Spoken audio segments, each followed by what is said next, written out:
Thank you, Mr. Speaker. Mr. Speaker, on the 23rd of this month,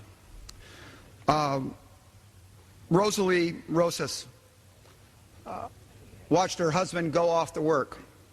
She stayed at home with Robert, her son too, and Licia, 11-month-old baby, thinking that the next morning her husband, Agent Rosas, would be back at home with the family.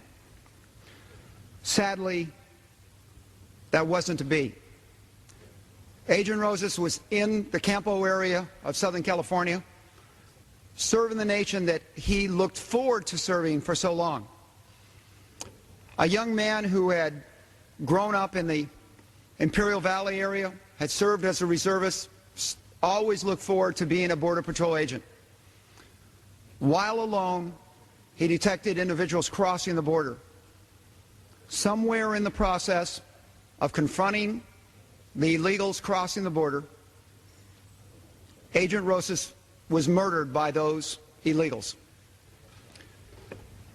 Mr. Speaker, Agent Rosas' situation, and more importantly, the situation of Rosie and the two children, is something that all Americans should remember. That there are Americans every day that are not only defending this country far, far away, but there are agents every day and every night that stand on the border, stand in port of entries, are throughout this country, standing up and defending this country from incursions from across the border and from foreign lands.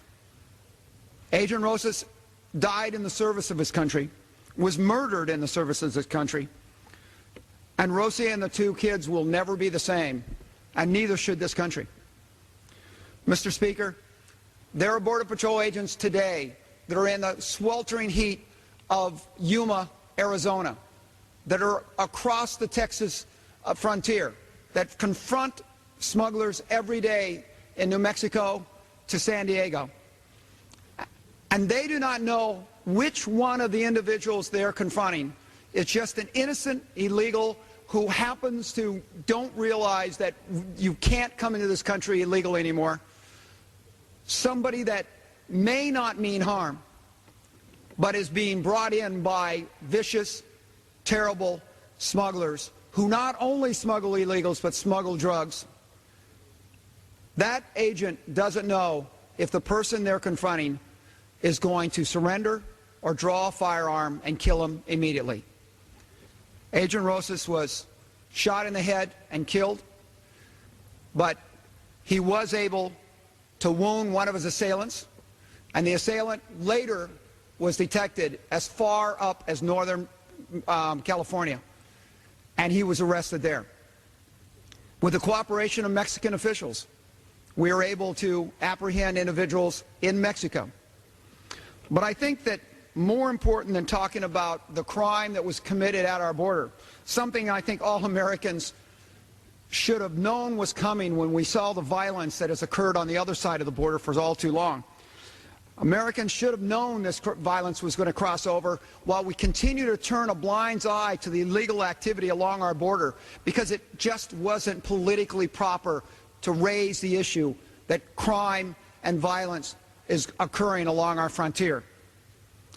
No, the thing that I'd like to remember tonight is that Agent Rosas is just one of many that are out there in the terrible heat of the summer, the terrible cold of the winter, through rain and sleet and snow and whatever it takes to them, doing their duty, and doing it in a nation that tends not to recognize their true service.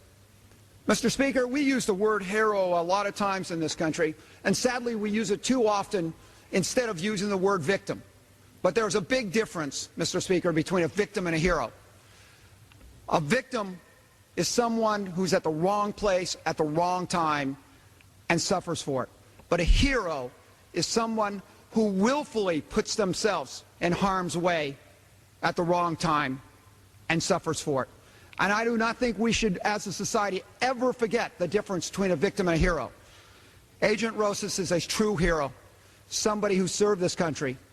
And we should all remember, as his services are held this week, that his services are in recognition of not only his sacrifice and his family's sacrifice, but of the sacrifice of the men and women around this country that defend us along our borders. I think it goes without saying that all of us in Congress want to send out our heartfelt sympathies to Rosie and Rob and Elisa for their great loss and their great contribution by losing their father.